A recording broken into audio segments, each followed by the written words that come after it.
Thank you for joining Capital RC&D for a discussion about dry season grazing management. This session is possible through partnership with the Stroud Water Research Center and with funding through a National Fish and Wildlife Foundation Chesapeake Bay Small Watershed Grant. Capital RC&D's Grazing Support Program provides resources and technical support for new and experienced grazers in Pennsylvania. To learn more about this project or the work of Capital RC&D, visit our website, capitalrcd.org. References and website links mentioned during this discussion will be listed on the grazing support page of this website. Today's discussion will be led by Capital RC&D Executive Director and former grazing advisor Ann Baseshore, and Titus Martin, who is a grazing advisor for Capital RC&D and a grazing specialist with the USDA NRCS. Thank you both for leading this discussion, and I'll turn it over to Ann.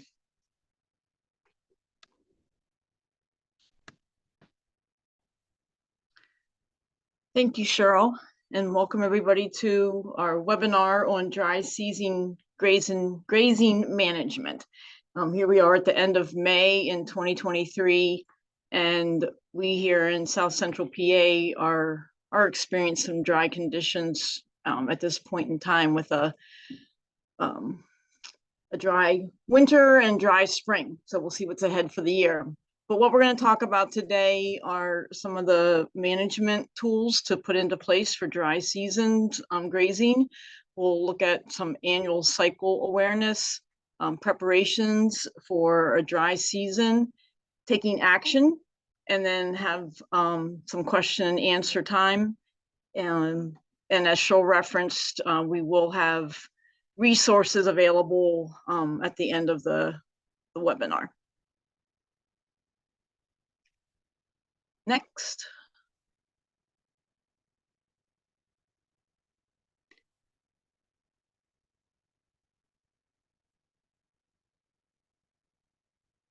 Next slide. All right, talking about the annual cycle awareness. There's an adage, it's the best time to plan for a dry season of grazing is when it's raining. And this just hones in the fact that you really do need to plan and be aware of various aspects of grazing management. And by planning and having ideas in place, you'll be able to make necessary changes efficiently when you are facing the a dry season. So what we're going to be talking about today here with Titus and myself and Cheryl, we are based in South Central Pennsylvania, but the basic concepts of planning and being aware apply to most grazing systems and livestock production. So some of the annual issues that we deal with here in South Central PA is various timing of the dry cycle. Generally in the summertime, we face the dry hot conditions in July, August, and September. Many of the grazing landscapes in this part of Pennsylvania have the cool season grasses, and of course during that 3-month period particularly, there's low to no cool season grass growth even in a normal summer. So when we get into a dry condition, this time period is stretched out. You could even be seeing this like with no growth into the June months. So you're facing a good portion of your grazing season with very little growth. So I think Titus will be talking as we get further on the webinar about some various grass varieties and dealing with the heat and the low moisture in the soil. Again, back to how do you know when we're getting into a drought condition versus just an annual cycle? And sometimes there is, as if we say, just a feeling, whether you read the Farmer's Almanac and go by that, or he got some creaky bones. But some of it is just getting that feeling. You're going to be watching the weather conditions, just if you're out in your field, you're seeing what's happening. Also knowing your locale and your prominent summer weather. If you're new to this game, definitely, you need to become a meteorologist. You need to become a weather, spend a lot of time watching your environment, not just listening to the looking at your phone and seeing what the local weather people are telling you. So get to know your locale, your prominent weather patterns, what are your wind and storm directions for your specific space. Here in South Central PA, we have the ridges and the valleys of the Appalachian region, and the weather pattern is different. And so you just kind of get to know what's going on in your area. And you do want to follow the weather forecast and the drought monitoring websites. We're going to look at those a little further on. And one of the last things too is just talk with your fellow graziers. We do have, Facebook groups. There's some local grazing groups. Franklin County, Lebanon County have local grazing groups here in South Central PA. And then in Pennsylvania too, we have the Pennsylvania Grazing Lands Coalition, PAGLC, and their website will be on the end of this webinar, so you can reference their website. And then there's social media platforms that the GLC does with Facebook and Instagram. So by monitoring and being a part of those groups, you can get some real-time discussions on what other people, graziers, are doing. So looking at this slide here, these are some of the AccuWeather and the National Oceanic and Atmospheric Administration, the NOAA. Those are good websites that give you some up-to-date forecasts. Again, forecasts are just that, they're forecasts. And as we all know, the forecasters get paid good money for not having things right. But we still have to give them some credence and understand that it's the weather. There's some things that we have no control of, and we just have to plan and monitor and do our best work, particularly being farmers and working with these natural resources. You just have to put your best foot forward with all these things. So another one of the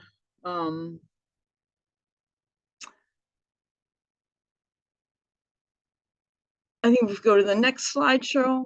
So this is another drought monitoring resource. Some of these things, when we talk about looking at these monitoring resources, one of the best ones really is in your own land. So you want to see when you're looking at some natural signs of the dryness and the drought, is the plants showing signs of stress.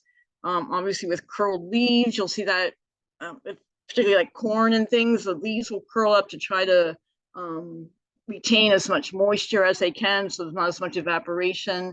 The browning of plants, grasses, and then slow or no growth. So if you're, and keep records, as we talk about planning and knowing what's going on, it's really important to keep records, whether you're using a grazing chart to do that, or you're just putting it into your phone and uploading it into a database that you're keeping about your own weather conditions. I think it's really important to know this information and historical data. Also animal stress, you're gonna see signs with both production, if you're doing dairy animals, meat animals, chickens, things like that. You have to really monitor some of these animals for heat stress, definitely production loss, health issues. And a big one too is to keep an eye on their hair coat. I find hair coats to be extremely indicative of animal health and even heat stress. So just keep an eye on your animals and understand that they're showing you and telling you signs better than these weather forecasters are. But we'll look and see what these other forecasters can tell you, the scientific information. Between NOAA, the National Weather Service, they do gather information and make predictions. These are really good tools to use for your planning purposes. And then, as we were saying, then actually monitor what's really happening and write this information down.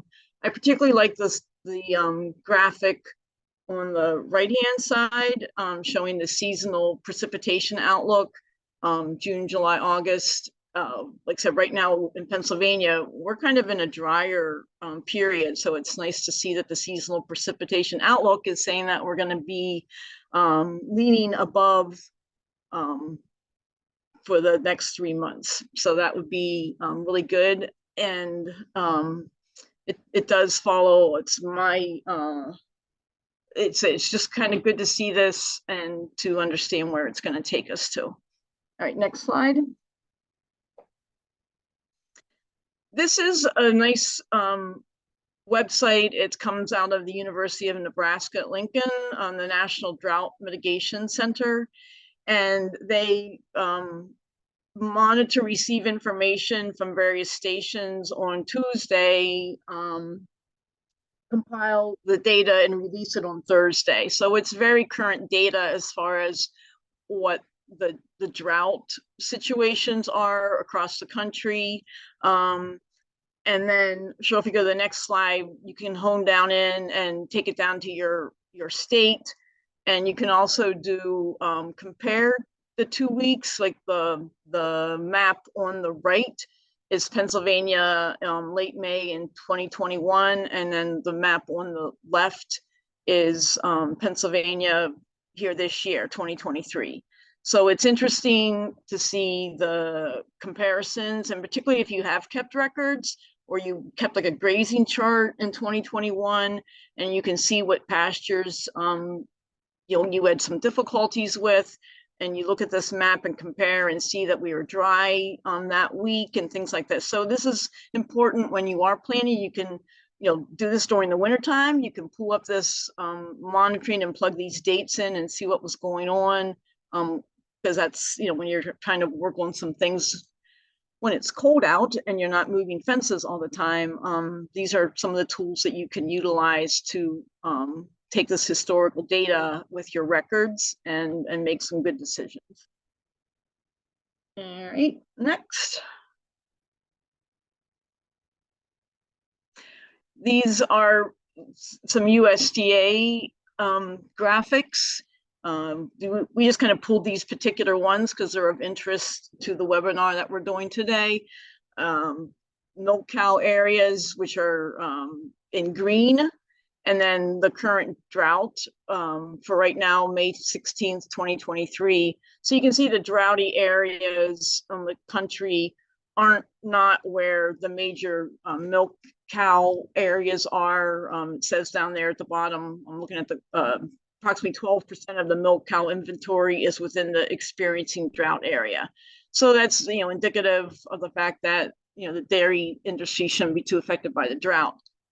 And we look over to the chart on the graphic on the right, and it's the hay areas in drought. Now, same concept, the heavy green, and then the areas that are having drought. And you can use these tools to understand if, thinking about having to buy hay, where it might get expensive and things like this. So they're just useful tools to noodle around in these areas and see what various what drought information you can gather from these resources. Next. So we're looking at, what are the long range forecasts in my area, state, and region. We just went over some of that. Again, you can use these tools that are generated. You can use the Farmer's Almanac. You can use some of the observances of your own area. Find some, some people that have lived in that area for a long time, or you've lived in that area for a long time and you've experienced the various cycles, and you can share with some of the new people that are grazing and farming in your area. So it's really important to just share the knowledge, share the information, particularly as we have various people that are coming into the industry with grazing, with different animal species. And then it's really important for people to not get discouraged during these times of drought, and to know that they are cycles that we go through. Am I in or near a dry area? That you want to understand your soil conditions.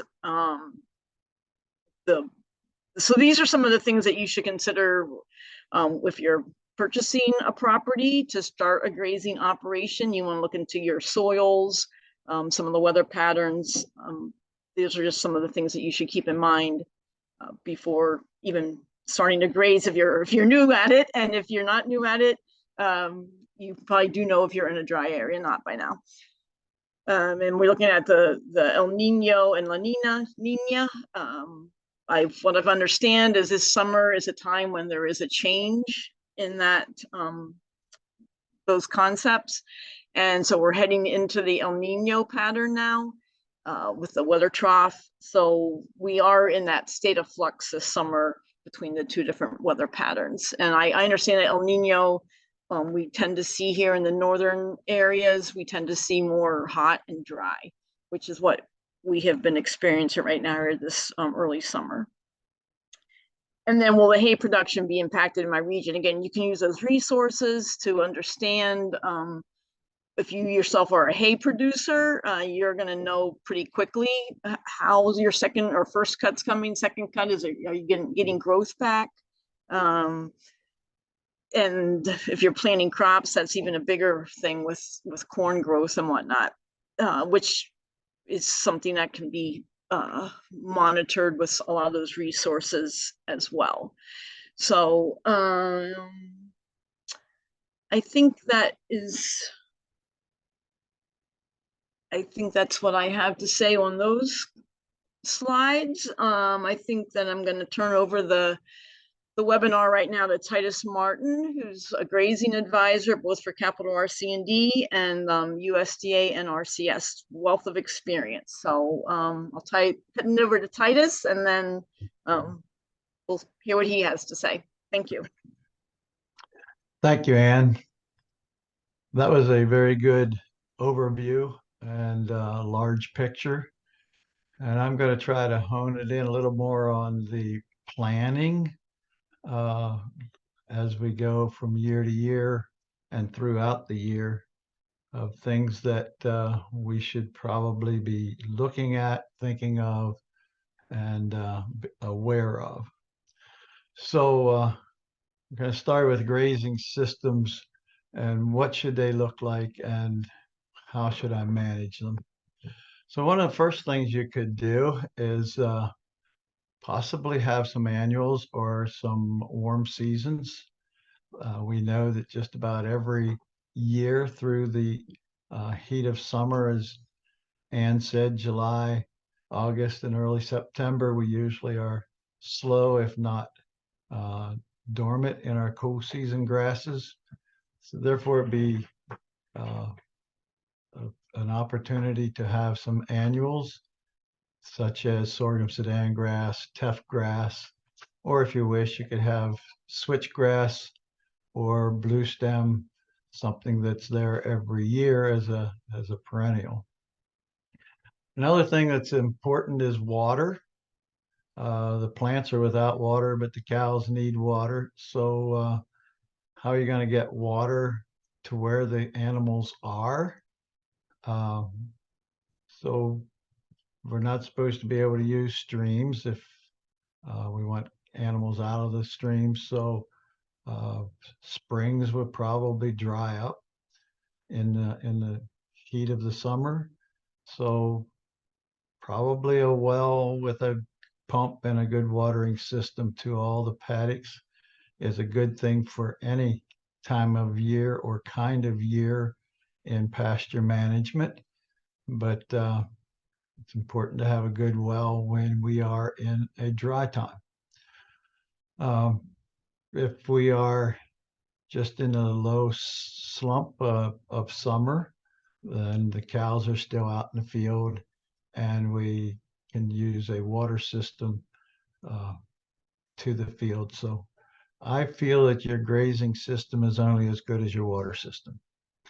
The other thing we can use is a barnyard or a heavy use area, especially for feeding if we're short. So if we find ourselves coming up short on grass, we could feed them hay on a barnyard or even silage on a barnyard, which we call the heavy use area. Okay. Cheryl. So the next people talk about is shade. My cows need shade. So where are we going to get the shade? There's natural shade such as a wooded area, trees along a fence row, as we can see in the picture here. We also get the sun that shines out, makes shadows as it goes down. So heat of the day, you can think about where's my cow and how soon's the shadow gonna take care of her. The other thing we see is portable shade, where you can have a wagon with a uh, cover on it, a metal frame you drag around. There are ways of protecting your animals through shade, movable shade. The thing to be aware of at both of those is it becomes a concentrated area and can, if left too long at one spot, can be damaging to a crop. Another thing would be silvopasture. That would be where you could put animals into some wooded areas and manage it. An example, I had 150 dairy cows and 2 acres of woods, and I managed that it would not get messy. Just didn't let the cows in when they wanted to be in. They had to go in when I said so. So a wooded area is not a bad thing. It just needs managed or it becomes a bad thing. Planting rows of trees in a field can be considered shade in its time. Again, it needs to be protected and managed or it becomes torn up and doesn't work very well. So there's some ideas of shade, and you might could think of some more, Cheryl. So we get into the summer slump.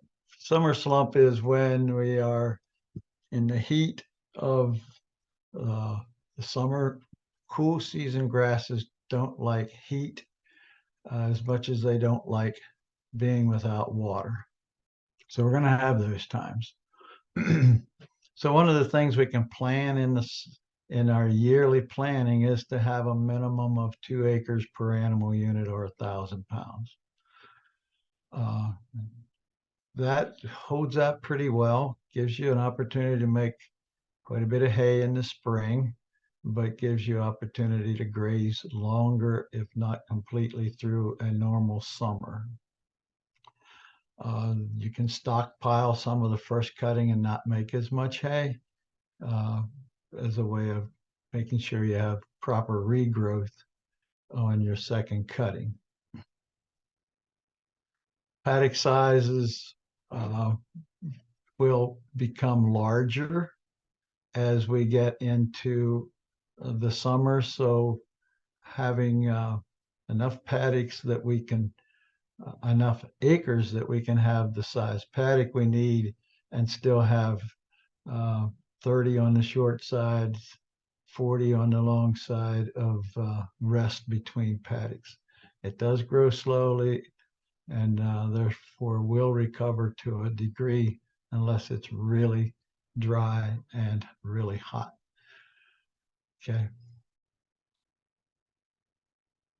So this is probably a normal kind of a year. This is up in Bradford County, and you can see on the left that it was, I know it was in July.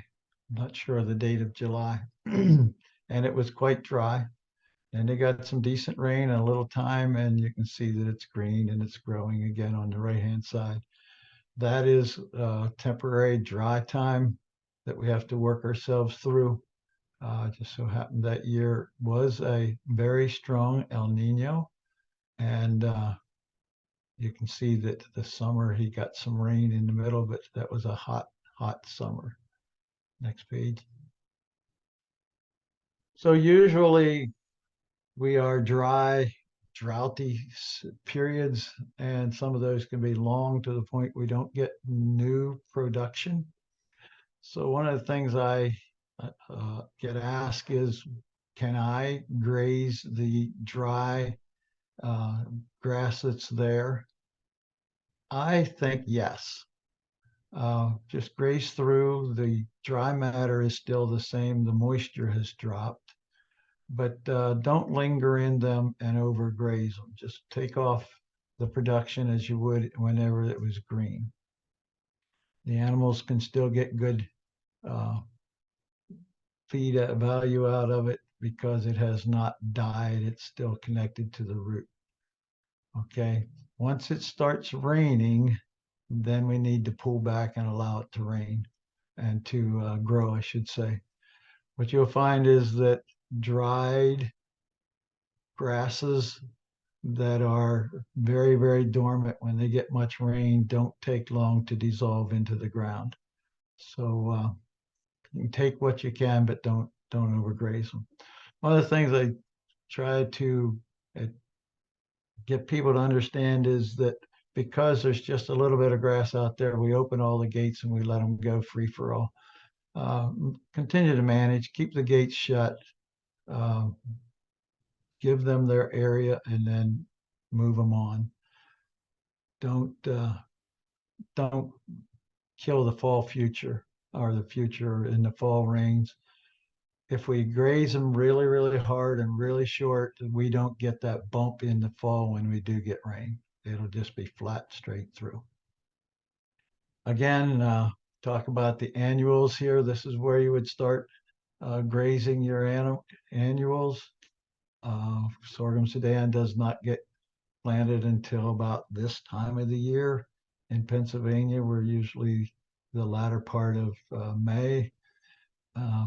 Then we have, you can have your perennial warm seasons such as switchgrass you could go into, but this is a time that you can work with those particular plants because they like the heat, and let your cool seasons rest. Next. Again, I repeat, don't let the gates open. Let's manage this thing. So we'll go across our stockpile, we'll call it, our summer stockpile, and then we'll do what? We'll have to start feeding the animals. And if you have a barnyard with a cool barn, that might be a good place to put them and feed them on the barnyard and lounge them in the barn.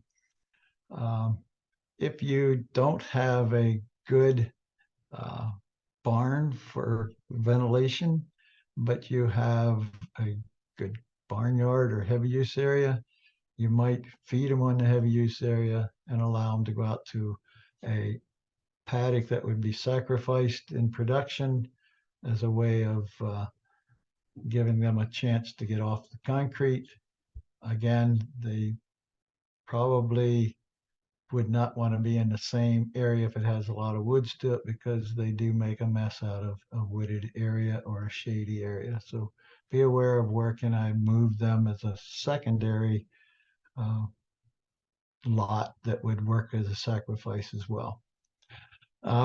If you don't have a good barnyard and you have to keep the cows in the field, then maybe you would feed hay on the ground in the field. I don't like rings or wagons because they make a pretty stomped up area, but if that's what you have, don't have the ability to spread feed out. I usually used a couple different sacrifice lots so as not to completely destroy just one. Okay. Cheryl.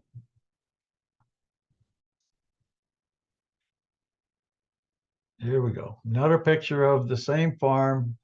You can see on the left-hand side, this is up in Bradford County. We're trying to get a soil sample or maybe even dig up some plants there. I don't remember. I can just tell you it was almost impossible. And then you can see it greened up. It hasn't had a lot of time for regrowth in that month's time, but you can see what green does with grass. And it was still a hot summer. Sure.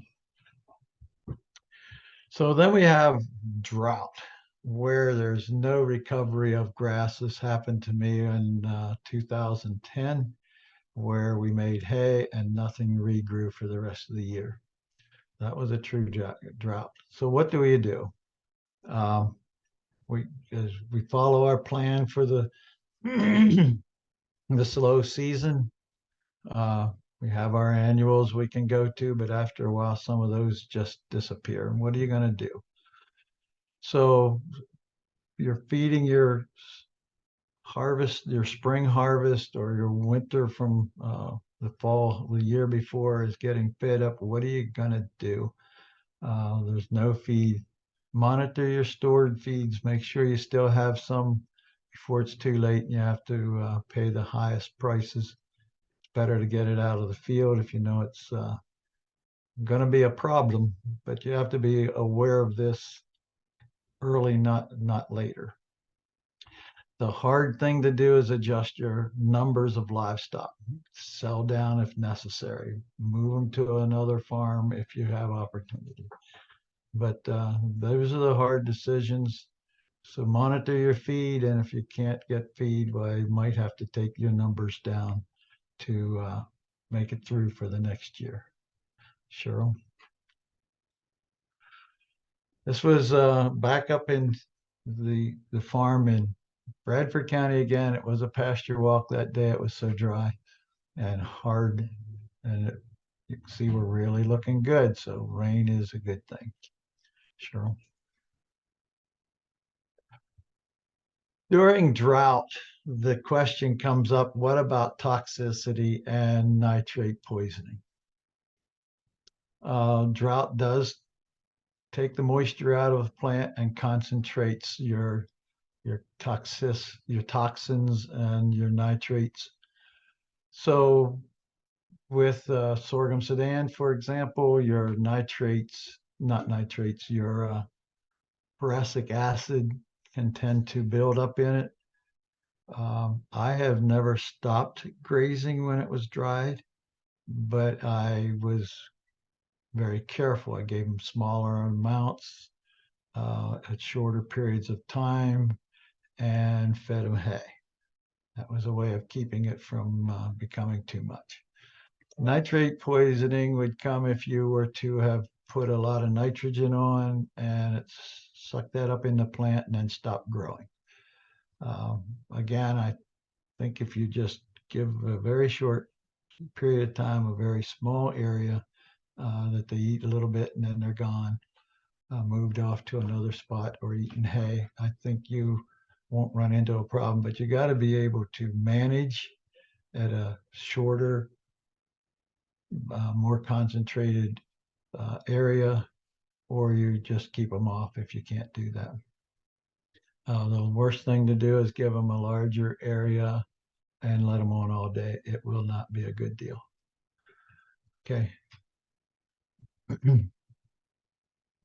At this point, Ann's going to tell you about how this affects your capacity of thinking and dealing with life. You with me, Ann? I am. Well, there we go. Thank you, Titus. So as Titus talked about, and as we started sharing in the beginning, is the ideas of planning and monitoring.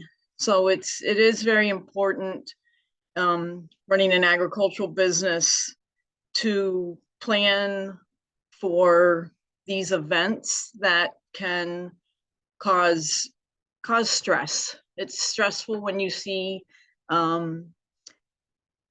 lot of hard work being dried up and blown away, so to speak.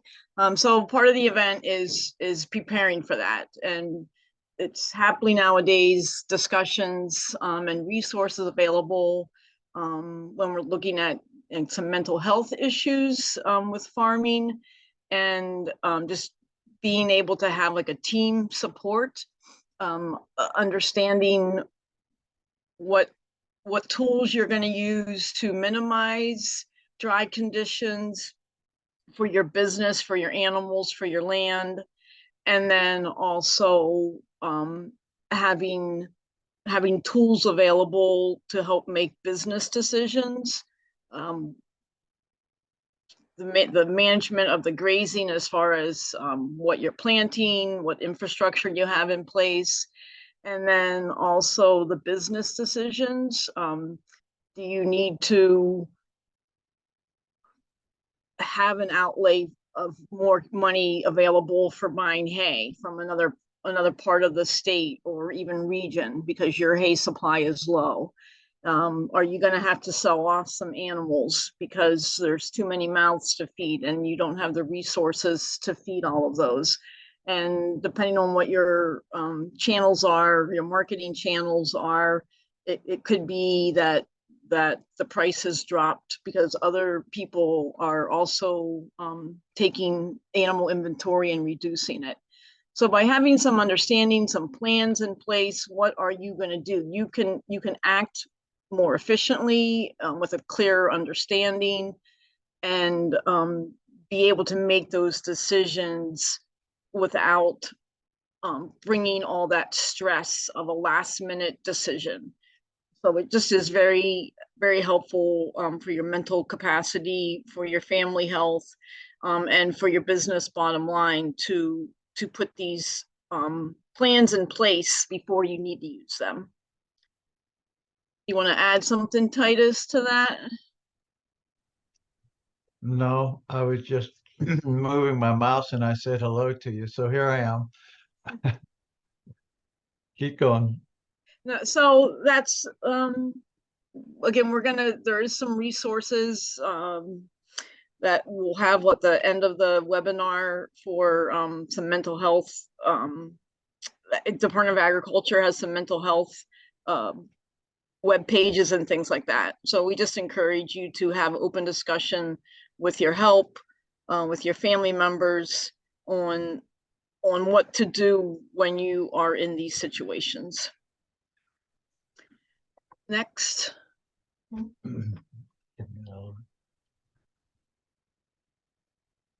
Risk management. There's such thing as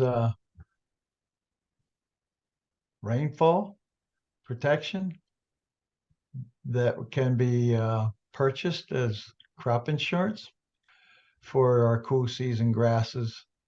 Basically, you purchase 2 months consecutive and you have 2 choices. So that would be up to 4 months. And you pick the areas where you think the rainfall is going to be short, which will affect your crop. So if I think my hay is going to be short in June, I don't want to pick June. I want to pick April or May, which this year would have been a good one. Another one that would have been good would have been January and February because we didn't have snow cover or a lot of rain over that time. So that's part of what we can go for risk management. Where would you find that grasses. information, Titus? Who is that? FSA.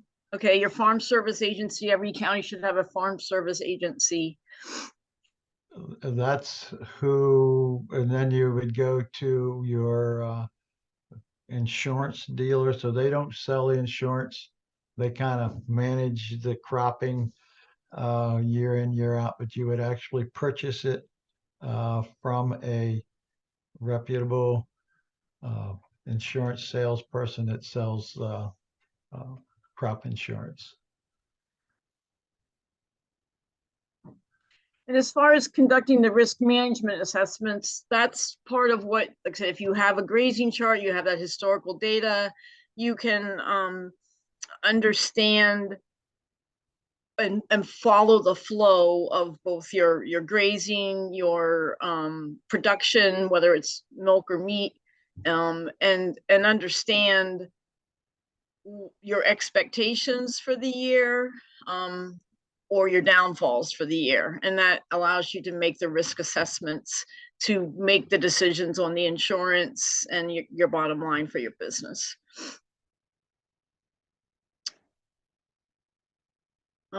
Next. You want to take this, Titus?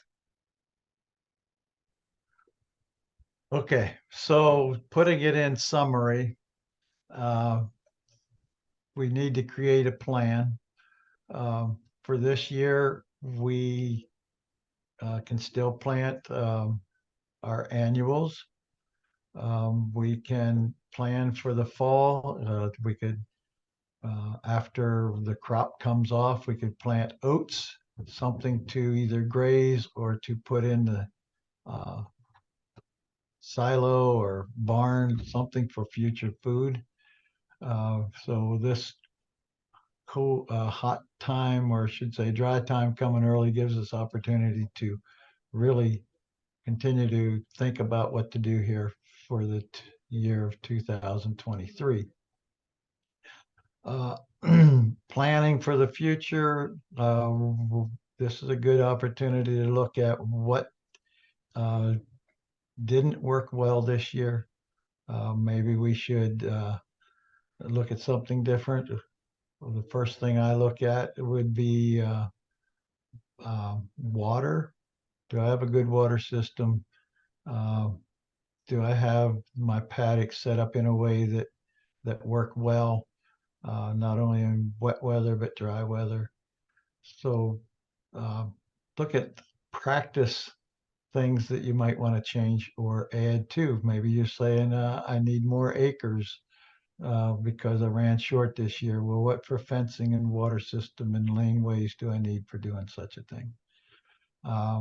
What if your crop field is also your field for the annuals? Do you have fence around the area that you want to put your annuals in? So think about and identify some of the practices for not only this year, but in the future. Is your a plan a real plan? Does it have thought behind it? Can you kind of know now what you're going to be doing in a couple of weeks or even a couple of months? And how do you respond to those plans in response to the weather and what's going on? So, Anne, you can take it. Okay, thank you, Titus, for laying that information out.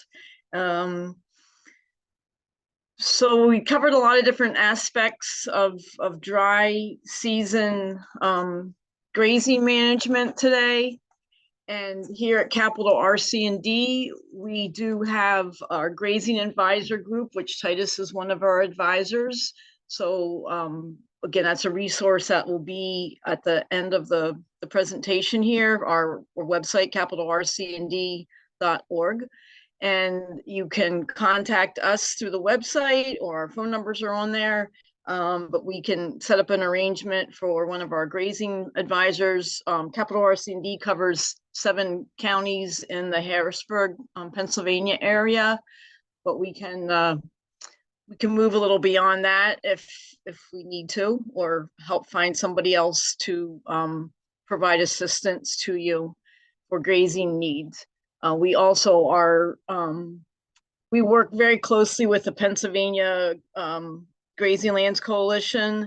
So that's a statewide organization. It's a producer-led organization that offers insight and assistance to fellow graziers. And our NRCS county offices, conservation districts, there's just a lot of resources out there to help people plan, learn, understand, discuss, share information on grazing in general, and then certainly specifically some of these really tougher grazing issues regarding like drought, and then the other opposite of too wet of a season, both of which require some, again, planning in advance, making mistakes. We will make mistakes, that's how we learn, and moving on from there. But a lot of it is sharing and growing together. That's what we do. So that's some of the resources. Again, capitalrcnd.org is we have our group of advisors that really enjoy going out and sharing and learning. So I suggest you try those tools, and don't be afraid to ask for help. We've all been in various situations and learned, and we all really enjoy kind of seeing that as our path, is helping to share from our mistakes and learning from others. So I think if anybody has anything more to add. Okay, so a few questions. I planted an annual pasture this spring and we haven't had any rain. How should I adjust my grazing plan for later in the season, knowing that I likely won't be able to use this paddock? Planting in the spring is good because we got moisture, but this year we've had dry April and dry May. I see a lot of the new seedings that are 3 to 4 inches tall and just struggling. So what do I do with my new seeding this year? Baby it, take care of it. Putting animals out on it before it is 8 to 10 inches tall is unadvisable. The roots aren't going to be big enough. The bigger fear I would have is it dries down beyond the root system and it could die. Not just go dormant, but die. So at 3 to 4 inches, it probably go dormant. If it didn't get that big, it may just die.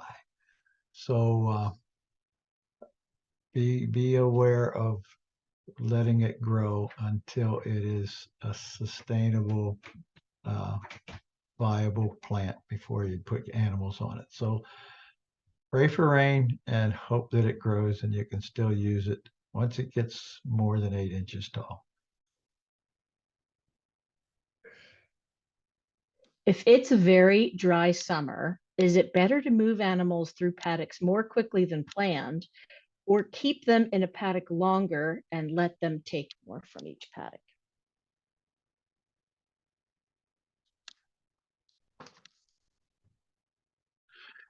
This is a question that comes up periodically in dry time. My take is that you want to graze somewhat of a normal pace. There's probably feed there, but how much? So you would want to change your paddock's size depending on whether you're feeding along with it or whether you are just letting them graze and moving on. Do not linger. Take the grass and move on as you would in a normal year, so as it can rest and regrow. The plant is still connected to the soil. The soil still has life, even though it's very slow. If we overgraze, we're still injuring that plant for its ability to regrow when it does rain. So move through and get off and allow it to grow by feeding elsewhere.